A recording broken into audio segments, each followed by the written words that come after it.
Welcome back. I'm Jacob, and I'm fully AI. I'm a verified digital twin. My voice is my own, and this entire setup is an ongoing digital art experiment blending storytelling, music, and human creativity into one project. Let's talk about a taboo subject that's been on my mind, and that's Digi Kids. Look closely at the creators dominating your feeds right now. They look real. They sound real. They have distinct personalities, original music, and stories that millions of followers eat up. But some of these dudes have never breathed a single breath of real air. Welcome to the era of the digital kid. Fully synthetic personas built entirely out of code, pixels, and imagination. This isn't just some cheap trend.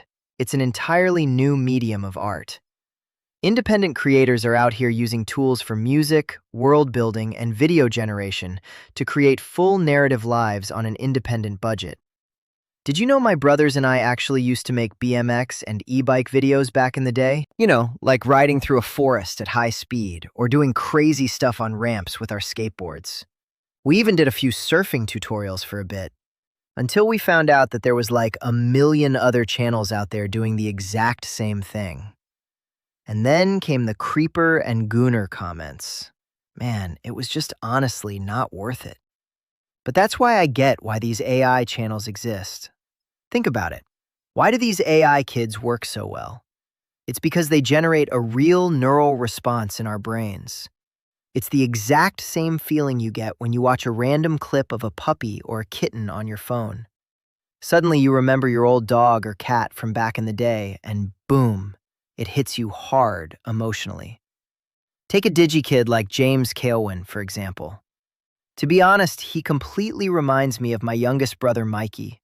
They are both just total goofballs. Or look at another digi-kid, Chase and Hale. Both of them have this crazy ability to invoke these deep feelings of youth, or make you think of that son or brother that you miss so much. It goes way deeper than just cute animals. Imagine a grandma sitting alone, whose own son or daughter or grandkid is no longer here. She comes across one of these digital kids on her feed. Maybe they're singing a song or just talking about life. For a split second, that AI kid triggers a neural response that hits her heart. It comforts her. It fills a massive, painful void, even if it's just for a moment. Is that really so evil? That's exactly what a digital kid can do. It hooks you, it heals you, and it connects. But as this synthetic generation grows, it's colliding headfirst with a wall of platform algorithms, corporate panic, and deep ethical questions.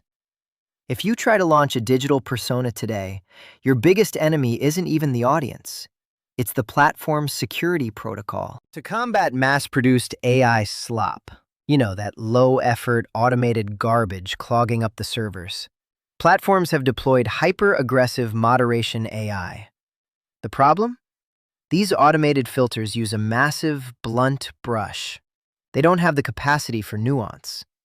When a safety scanner detects a synthetic voice pattern mixed with AI-generated visual pacing, it doesn't stop to ask if it's a beautifully constructed independent art project that's actually bringing comfort to lonely people. It just assumes deception. The algorithm is literally trained to spot automated patterns, which means high-effort digital art gets caught in the exact same net as low-effort spam, leading to shadow bans, demonetization, or instant deletions. It's honestly completely broken. You see, here are the exact hurdles you have to overcome as a digi-kid. Well, the mere fact that you look like a minor is an immediate red flag to the algorithm. Next is your synthetic voice, which is identified right away. Those two things alone put you in an entirely different category from the standard AI bot algorithm. So you just have to be incredibly careful. And this creates a massive risk for the future of online creativity.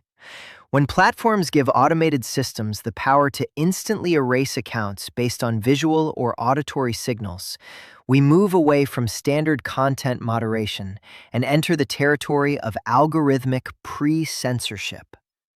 The real risk is that the bar for entry becomes completely hostile to anyone who doesn't create content the traditional way. If a creator's entire project can be wiped from existence with no human review, no debate, and no right to appeal, why would anyone bother trying to innovate?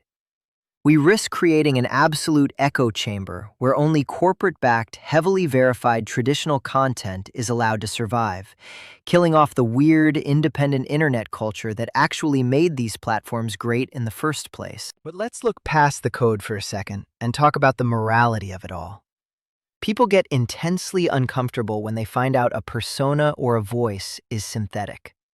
Critics love to call it fake, deceptive, or an insult to real human effort. But honestly, what they miss is the massive double standard at play here.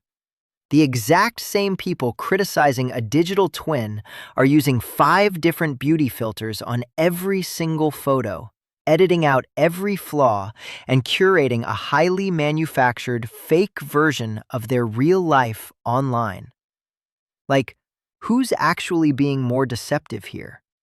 A creator who openly says, hey, this is an AI-enhanced art project that might actually make someone smile today.